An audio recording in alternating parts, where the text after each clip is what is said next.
Hello, my name is Vincent, and I am happy to have you here with me on this wonderful evening. Well, it might not be the evening for you, but at least for me, it's the evening. I can hear the crickets outside. Clearly, my room is dark, but I felt like, and normally I try not to film in the dark. However, it kind of makes sense when talking about Deathsend, because Deathsend is sort of like a dark subject matter. If you didn't know, Deathsend is sort of like a tabletop RPG that you don't have to play at the table. Instead, you play through texting on your phone. And you can play it around your table with your friends, as you would say Dungeons and Dragons.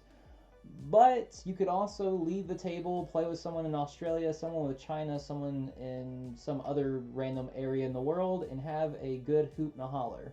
So if you're wondering how Deathsend is played, then that's why I'm doing this video, to be honest with you, is to help explain and usher in this new era of tabletop gaming in which we all love to crit a bit different, as the good old Vindicated say. So we have the box of Deathsend right here, and if you unlock your box, I guess a normal person would say open, I'm going to say unlock, we have this package of goods, and we have a lot of room to store some extra things in, but yeah, we're not going to get into that. We're going to get into the components. So, we have the rulebook, and if you missed our unboxing video, you can check that one out.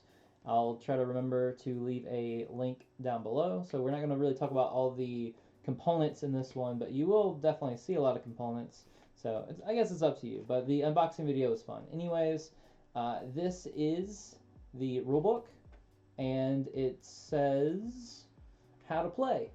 All players will have a character appointed to them by the Game Master, who is also known as the Reaper. The Reaper will be running and overseeing the game as the story unfolds. The Reaper sees and hears all, acting as a bridge between the game and the players. So think of the Reaper, aka this guy, as the Game Master, or as we normally call him Vindicated, the World Master.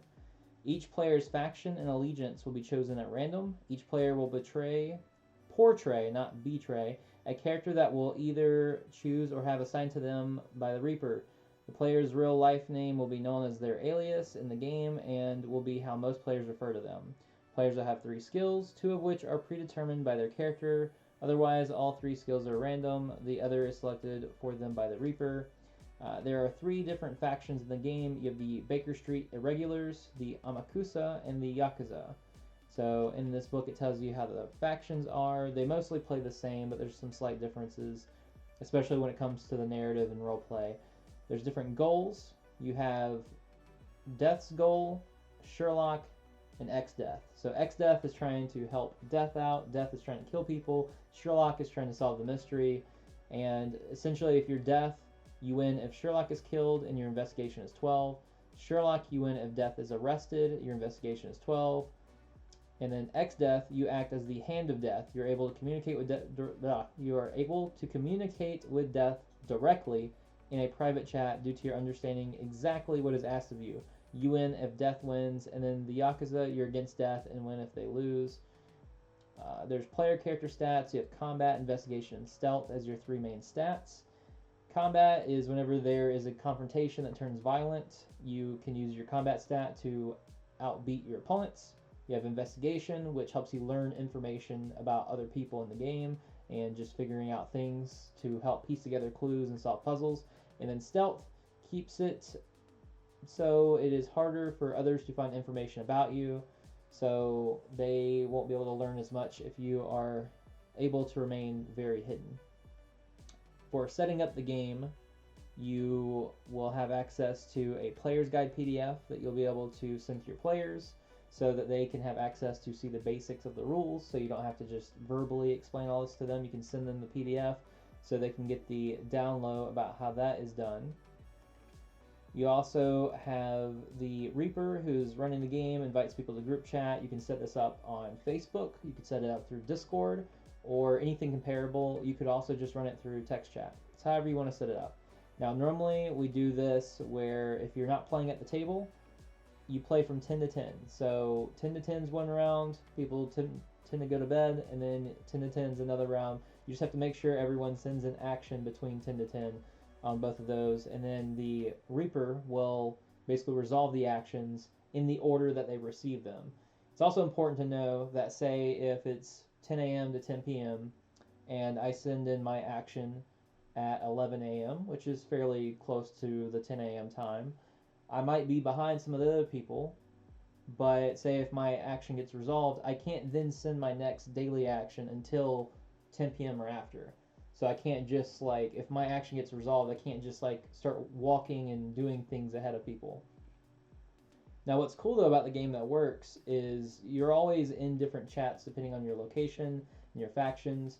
It's open up between different team members, so you can choose to talk with different people throughout the game. So even if you've used your main action to, say, investigate someone, you're still able to have dialogue and conversation with people throughout the day if you wish, to help see if they would make a good fit for maybe a temporary alliance, see if maybe you can blackmail them or figure out different information. There's a lot of cool things that you can do with that. So it's not just you send in one action and then that's the whole game for the whole day. Like, you can interact and you can kind of like make it more of a bigger thing if you want, or if you're really busy, you can send in your action and be done with it. So it's up to you, and players really have a lot of choice in how much they want to engage in that way, and also how much you want to engage through the role-playing aspects of the game.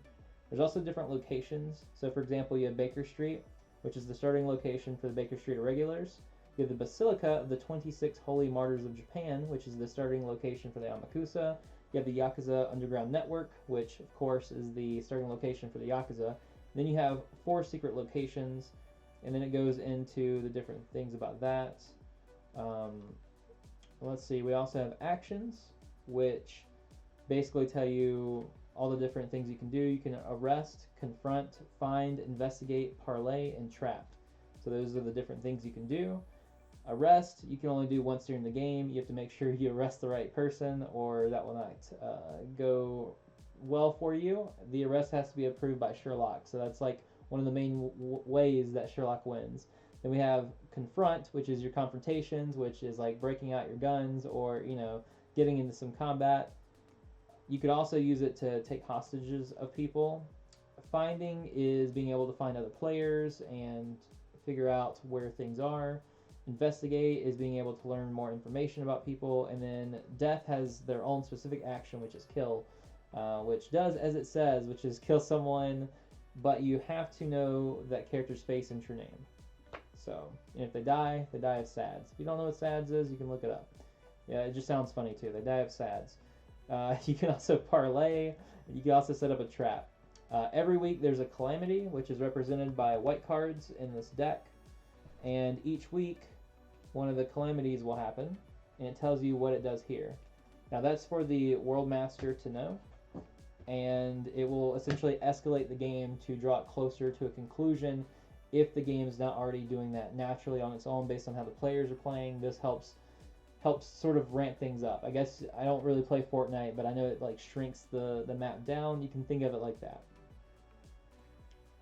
We also have skills, which I mentioned earlier. Each character will have 3 skills. We have different skill cards, so this can be used to help keep track of them, and it tells you what the effects are at the bottom. Each skill is either light, neutral, or dark, which doesn't come into play often, but it can come into play, especially when it comes to who ends up being death. There's also your character's true names, which you need to try to keep secret, because one of the ways that death kills you is by finding out your true name, which is normally done through investigation. It could be if you tell someone your true name, or if someone learns your true name, they could tell everyone else, which could be dangerous for you.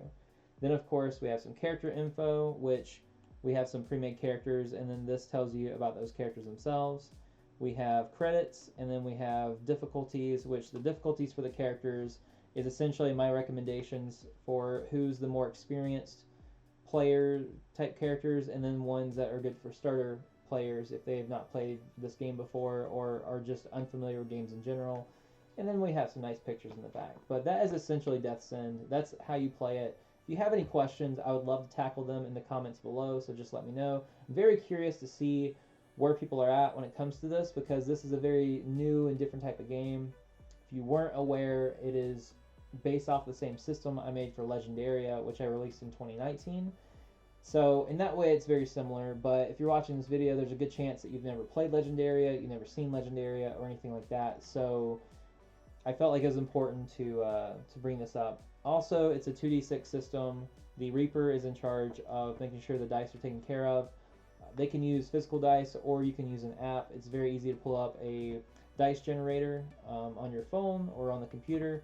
So there is that, and essentially you just compare the numbers and see who wins. So pretty straightforward, honestly. It's a unique concept, but once you get the hang of it, we've had really good feedback when it comes to this in Legendaria for the way that this type of game plays. And like I said, it's something you can play no matter where you're at. I could be playing right now and you wouldn't even know because I could have already sent my action in.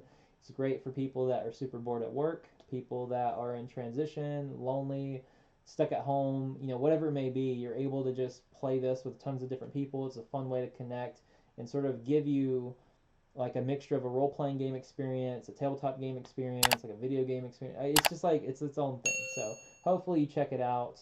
We're going to be putting this on Kickstarter soon, so I'd love to see you there. Check the description below. There's going to be a link to the Kickstarter so you can be notified whenever it goes live, and we'll see you there. Stay awesome. Hey, what is up? If you are a fan of anime and tabletop games, then be sure to check out our card games, tabletop role-playing games, and even our manga. We have a lot of fun stuff over there for you to check out on our website, VindicateedEntertainment.com. We even have a brand new tabletop role-playing game, Black Paper Moon. Check it out, and we'll see you there.